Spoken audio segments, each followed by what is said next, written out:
जिस ब्राह्मण के पास में भी धन की कमी होती है दूसरे लोग उसको गलत दृष्टि से देखने लगते हैं। जिस वैश्य के पास में भी धन की कमी होती है उसको लोग गलत दृष्टि से देखने लगते हैं। जिस क्षत्रिय के पास में भी धन की कमी होती है लोग उसको गलत दृष्टि से देखने लगते हैं। जिस शूद्र के पास में धन की कमी होती है उसको लोग गलत दृष्टि से देखने लगते हैं। जब आपकी परिस्थिति ठीक नहीं होती है उस समय कोई आप पर दृष्टि नहीं देता, कोई दृष्टि नहीं देगा। जब आपकी परिस्थिति ठीक नहीं होगी उस समय आपके पास में कोई आना पसंद नहीं करेगा। और जब आप मेहनत करना चालू कर देंगे, खूब मेहनत करेंगे, दिल और जान से मेहनत करना चालू कर देंगे तो दुनिया के लोग, मोहल्ले के लोग, समाज के, परिवार के, कुटुंब के लोग तुम पे हंसना चालू कर देंगे। बताओ, चला मेहनत करने, कुछ मिल रहा है? कुछ मिल रहा है? पहले दुनिया के लोग साथ नहीं देंगे, जब मेहनत करने लगोगे तो दुनिया के लोग तुम पर हंसने लगेंगे।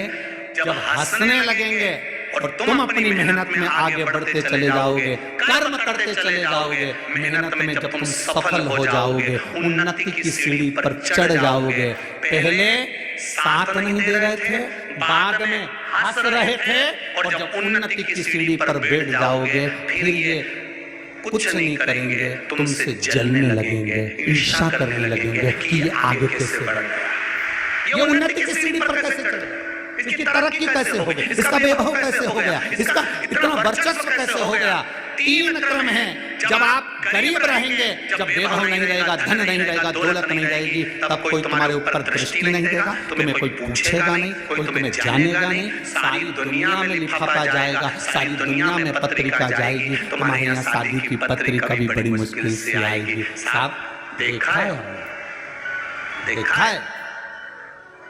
जिस मोहल्ले में रहते हो उसी मोहल्ले में देख लेना, थोड़ी धन कम होगा ना तो मोहल्ले के लोग भी शादी की पत्रिका बड़ी मुश्किल से देते हैं। और जब धन बढ़ जाएगा, नाम बढ़ जाएगा, सत्ता बढ़ जाएगी, वैभव बढ़ जाएगा, प्रतिष्ठा बढ़ जाएगी, तो तुम्हें पत्रिका इसलिए दी जाएगी कि तुम्हारे साथ में फोटो खिंचवाना है।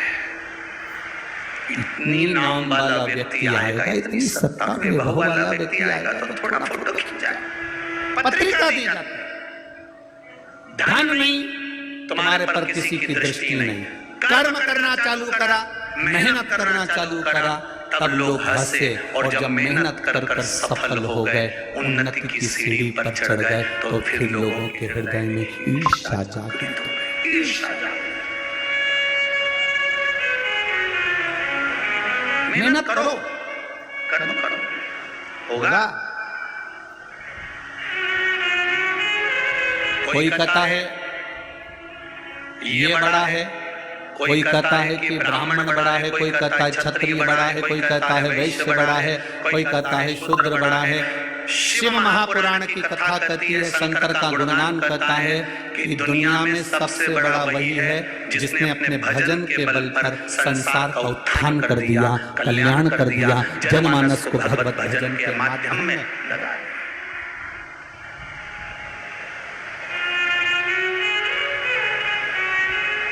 राजा जनक की सभा में, राजा जनक की सभा में बैठे थे बहुत बड़े बड़े राजा। राजा जनक की सभा में बैठे बहुत बड़े बड़े राजा।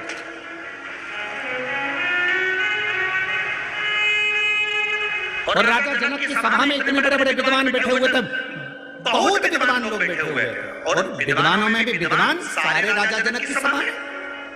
जैसे अष्टावक्र जी आए, अष्टावक्र जी के आते से सब ठहाका लगाकर हंसने लगे, सब ठहाका लगाकर हंसने। अष्टावक्र जी ने देखा कि मेरे आने पर सब हंस रहे हैं, क्योंकि 8 जगह से मैं टेढ़ा हूं, मैं 8 जगह से टेढ़ा हूं, ये सब हंस रहे हैं, देखा। अष्टावक्र जी ने कहा राजा जनक जी से, जनक जी आपकी जितनी सभा में लोग बैठे हैं ना, ये हृदय को देखने वाले नहीं, ये चामड़े के शरीर को देखने वाले हैं। जिस दिन किसी के हृदय को पढ़ना अगर ये सीख गए, उस दिन इनकी जिंदगी अपने आप सवर जाएगी। हृदय को पढ़ना सीखना।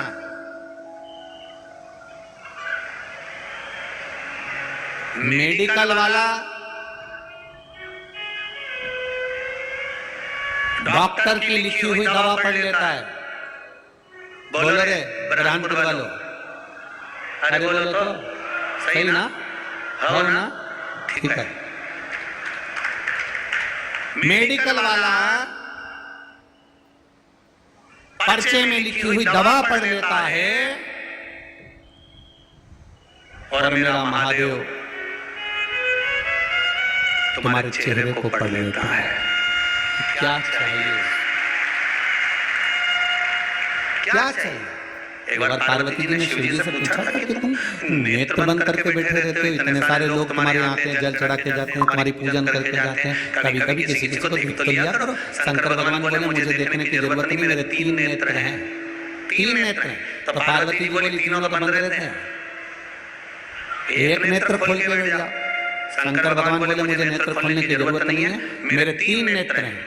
तो पार्वती जी ने पूछा तुम्हारे 3 नेत्र हैं और तीनों नेत्र तो बंद रहते हैं, फिर आप किस नेत्र से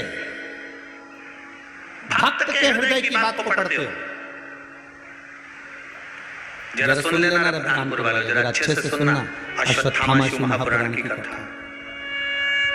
आपके तीनों नेत्र बंद रहते हैं, तीनों नेत्र बंद रहते हैं। आप कह रहे हो मेरे 3 नेत्र हैं, आप 3 नेत्र से तीनों नेत्र तुम्हारे बंद रहते हैं, तो फिर ये संसार के लोगों को तकलीफ आती है, कष्ट आता है, बेचारा जल चढ़ाने आता है, पूजन करता है, अभिषेक करता है, अनुष्ठान करता है, पूजन करता है, तो इनके मन की दशा को आप कैसे देखेंगे?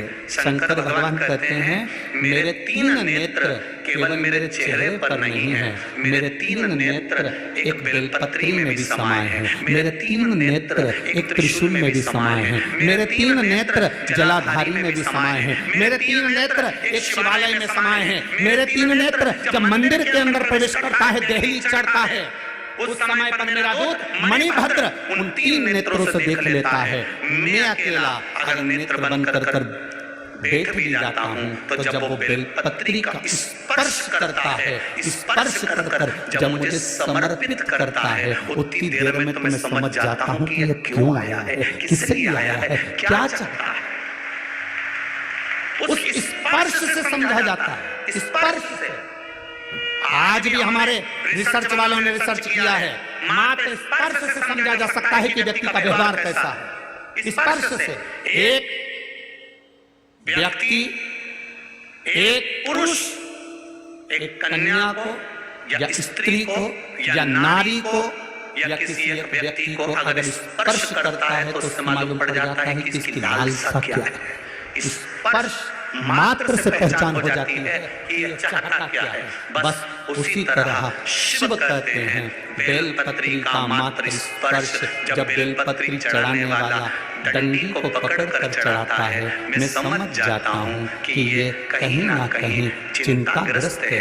जब बेलपत्री चढ़ाने वाला मध्य भाग को पकड़ कर चढ़ाता है, मैं समझ जाता हूँ कि इसकी ग्रह दशा के अंतर्गत घर में इसको चिंता बहुत है। जब बेलपत्री 2 पत्तियों का स्पर्श कर कर चढ़ाता है, मैं समझ जाता हूँ संतान के रोग और बीमारी का तकलीफ है। जब बेलपत्री बीच की पत्ती को पकड़कर वो मुझे समर्पित करता है, मैं समझ जाता हूँ इसको वैभव और धन की कमी है। जब बेलपत्री थोड़ी सी भी गीली होती है, जब वो चढ़ाता है, मैं समझ जाता हूँ कि इसके तन में कोई रोग समाया हुआ है। बेलपत्री में कोई दूध पीछे रह जाता है और ये समर्पित करता है, मैं समझ जाता हूँ अदालत का कोई केस चल रहा होता है।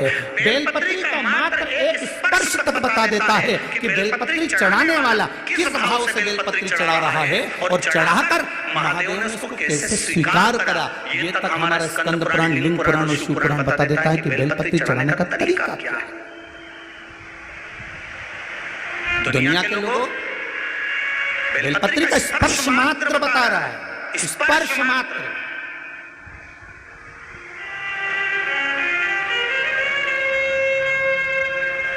केवल स्पर्श। क्यों?